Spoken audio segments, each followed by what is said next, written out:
Hello, Narivetta എന്ന ചിത്രത്തിൻ്റെ first day Kerala box office collection റിപ്പോർട്ടാണ് നമ്മൾ നോക്കാൻ പോകുന്നത്. വീഡിയോയിലേക്ക് മുൻപ് വീഡിയോ ലൈക്ക് ചെയ്യുക, ചാനൽ സബ്സ്ക്രൈബ് ചെയ്യുക. മെയ് മാസം അങ്ങോട്ട് ധാരാളം ചിത്രങ്ങൾ OTT റിലീസ് ചെയ്യും. നമ്മുടെ ചാനൽ ഭാഗം പരിശോധിച്ചാൽ ആ വീഡിയോയ്ക്ക് നിങ്ങൾക്ക് കാണാൻ വേണ്ടി സാധിക്കുന്നതായിരിക്കും. ടൊവിനോ തോമസ്, സുരാജ് എന്നൊക്കെ പ്രധാന കഥാപാത്രങ്ങളായി ഇന്ന് റിലീസിനെത്തിയ ചിത്രമായിരുന്നു നരിവേട്ട. ചിത്രത്തിന് അത്യാവശ്യം മികച്ച അഭിപ്രായം തന്നെയാണ് ഇപ്പോഴും പുറത്തുകൊണ്ടിരിക്കുന്നത്.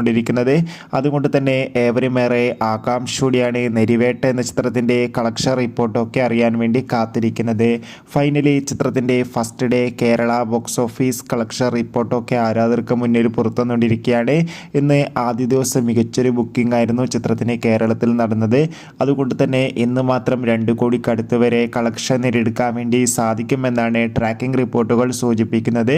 കാത്തിരിക്കാം നരിവേട്ട എന്ന ചിത്രത്തിൻ്റെ കൂടുതൽ ബോക്സ് ഓഫീസ് കളക്ഷൻ റിപ്പോർട്ടിനായി. ചിത്രം കണ്ടവരുടെ അഭിപ്രായം തീർച്ചയായും കമൻറ്റ് ബോക്സിൽ രേഖപ്പെടുത്തുക. ബൈ.